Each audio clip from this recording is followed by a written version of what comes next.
আমি আমার প্রোডাকশনের টিমের সঙ্গে একটা প্যাচ শুটে যাচ্ছিলাম। আমি আর আমার টিম, মানে আমি, নিলয়, আমার অ্যাসিস্ট্যান্ট ম্যানেজার রুমা, আমরা সবাই একটা প্যাচ শুটে যাচ্ছিলাম। সেখানেই আমাদের গাড়ির অ্যাক্সিডেন্ট হয়। ওরা তো অ্যাক্সিডেন্টে... আচ্ছা আচ্ছা, আপনি তাহলে সেই হিরোইন? এটা শুনেছিলাম, মানে এই যে অ্যাক্সিডেন্টের বিষয়ে জানতে পেরেছিলাম। না ডাক্তারবাবু, আমি ঈশিতা।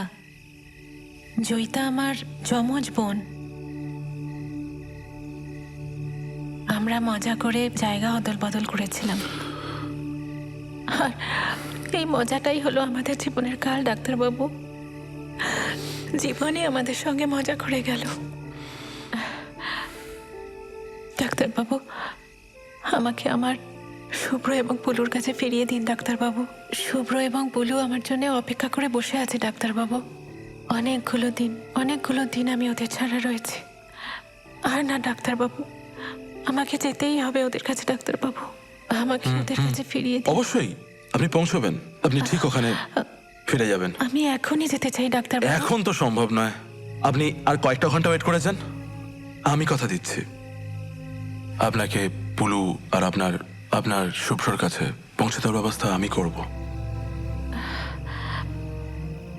যাকে, আর আপনি টেনশন করবেন না, আপনি রেস্ট নিন।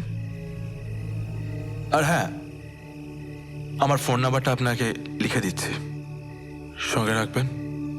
কখনো কোনো প্রয়োজন হলে অবশ্যই কল করবেন। ডাক্তারবাবু, আপনি আমার জন্য অনেক করলেন, তার জন্য আমি সত্যি কৃতজ্ঞ। ছি ছি, এরম বলবেন না প্লিজ। না না, একটা কথা খেয়াল রাখবেন, মাঝখানে কিন্তু 2 বছর কেটে গেছে। 2 বছর অনেকটা সময়, কিন্তু তাতে কি ডাক্তারবাবু? 2 বছরে মানুষের জীবনে অনেক কিছু বদলে যায়।